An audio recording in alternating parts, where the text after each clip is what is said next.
Hello viewers, আসসালামু আলাইকুম। Meherun kitchen ব্লগে আপনাদেরকে স্বাগতম।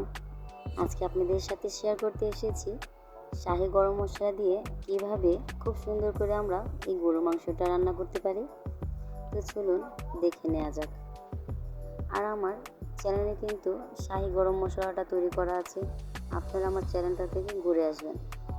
তো এখন আমি গরুর মাংস নিয়ে নিয়েছি আর গরুর মাংসতে দিয়ে দিচ্ছি পেঁয়াজ কুচি, দিচ্ছি 3টে তেজপাতা, দিচ্ছি ছোট ছোট সাইজ করে 3 থেকে 4টে দারচিনি আর 4টে এলাচ,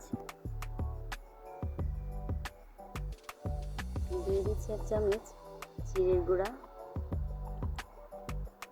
আর এখন দিয়ে দিচ্ছি আমাদের গরুর মাংসের স্পেশালি শাহি গরম মশলা।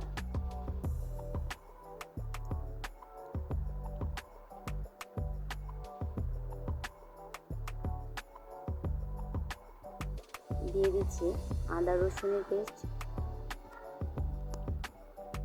আপনারা কিন্তু এই শাহি গরম মশলাটা দিয়ে খাসির মাংস, গরুর মাংস সবটাই পারফেক্টভাবে রান্না করতে পারেন। এখন দিয়ে দিচ্ছি হলুদের গুঁড়া, দিচ্ছি মরিচের গুঁড়া। ঝালটা আপনারা আপনাদের পরিমাণ মতো দিবেন। দিয়ে দিচ্ছি স্বাদ মতো লবণ।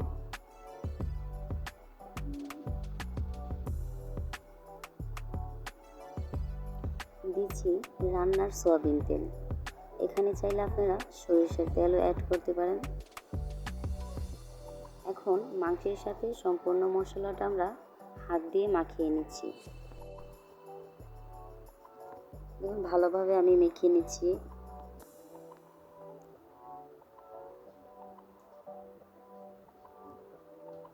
এখন আমি অল্প পরিমাণ পানি দিয়ে দিচ্ছি, আর এই পানিটা দিয়েই মাংসটাকে আমরা ভালোভাবে কষিয়ে নেব। আমার আগের ভিডিওতে কিন্তু আমি এভাবে সম্পূর্ণ সব কিছু কিন্তু মাখিয়ে বসাইনি, তো এই ভিডিওটাতে আমি গরু মাংসটা মাখিয়ে বসিয়েছি। আর এখন আমি গ্যাসের চুলা অন করে দিয়েছি। এই পর্যায়ে আমি ঢাকনা দিয়ে ঢেকে দেব। 5 মিনিট পর দেখুন মাংসটা থেকে কিন্তু ভালোভাবে জাল হচ্ছে, আর এতে কিন্তু পানিটাও অনেকটা ছেড়ে দিয়েছে।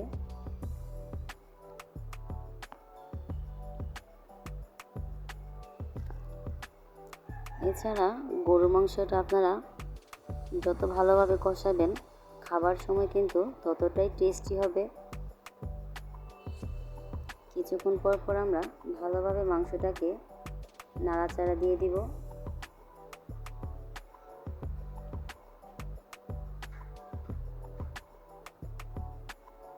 তো মাংসটা কিন্তু আমাদের ভালোভাবে কষানো হয়ে গেলে এই পর্যায়ে আমরা 2টো আলু কুচি করে দিয়ে দিয়েছি। এখন মাংসের সাথে আলুটা আমরা 5 মিনিটের মতো কষিয়ে নেব।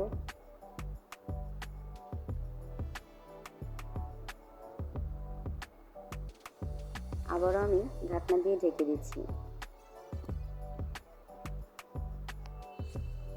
এই পর্যায়ে আলুটা একটু ভালোভাবে কষানো হয়ে গেলে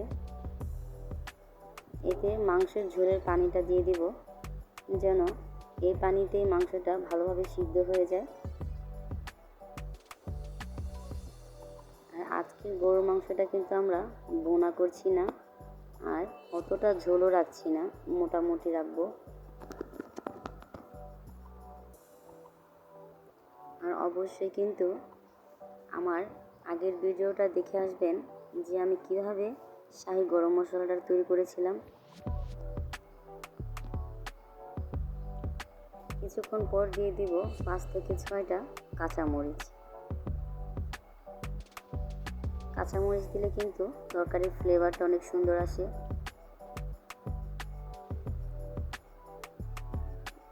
তো ঝোলটা কিন্তু অনেকটাই আমি শুকিয়ে নিয়েছি।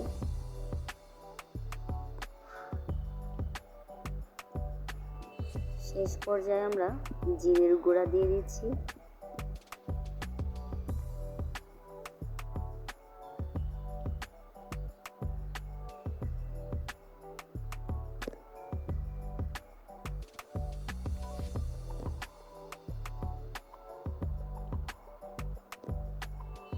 আমার রান্নাটা কিন্তু শেষ পর্যায়ে।